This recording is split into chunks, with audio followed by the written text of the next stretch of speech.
The fire glows softly, the logs sinking lower as embers shimmer like tiny stars. There is something about embers. They are quiet, gentle, yet alive with hidden fire. And tonight's story is about an ember unlike any other, one that holds not just heat, but memory. Long, long ago, when the world felt both younger and older, there was a wanderer who walked the winding paths between sleepy villages. He carried little more than a sturdy walking stick, a cloak woven from dusk and shadow, and a small worn pouch that hung at his side. But within that pouch was something truly extraordinary, a single solitary ember, glowing with a soft, persistent light that never seemed to fade or burn out. The wanderer was a quiet soul, but his gift was loud in its warmth. He would arrive at a home where travelers were gathered, huddled against the biting wind, or find a lonely camp along a forgotten road, and from his single ember, he would light a new fire. The flames he kindled were different. They burned bright and steady, a beacon of comfort that no fierce gale could extinguish and no heavy downpour could tame.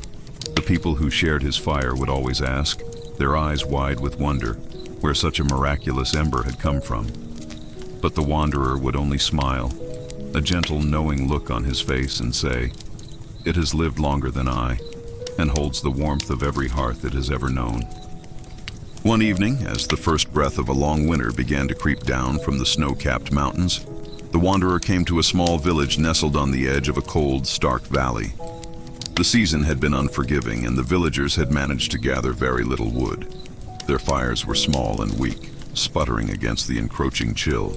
Children huddled close to one another, their faces pale, and their breath making little white clouds in the air. The wanderer saw their deep need, the silent plea in their eyes, and he knew with a quiet certainty that his long journey was finally coming to an end.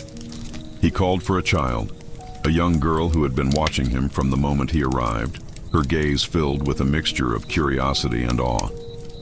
He gently took the glowing ember from its pouch and placed it into her small, outstretched hands.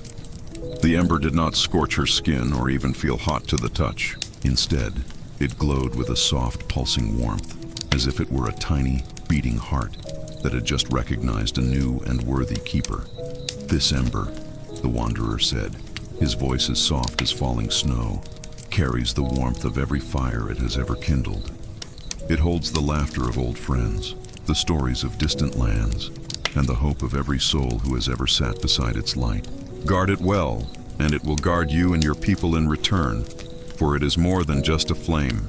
And with that, the wanderer turned and left, melting into the deep shadows of the twilight, vanishing into the cold night, never to be seen in that valley again.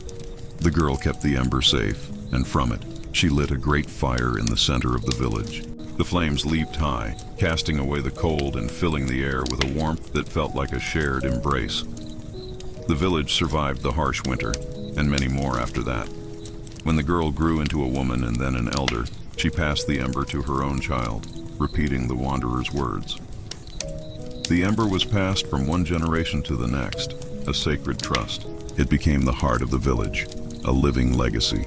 With every new fire it kindled, it gathered more stories, more laughter, more warmth, becoming a testament to kindness, a symbol of community, and a reminder that the smallest spark of hope, when shared, can burn brightly forever. The ember never died, for it was fed not by wood, but by the love of those who cared for it.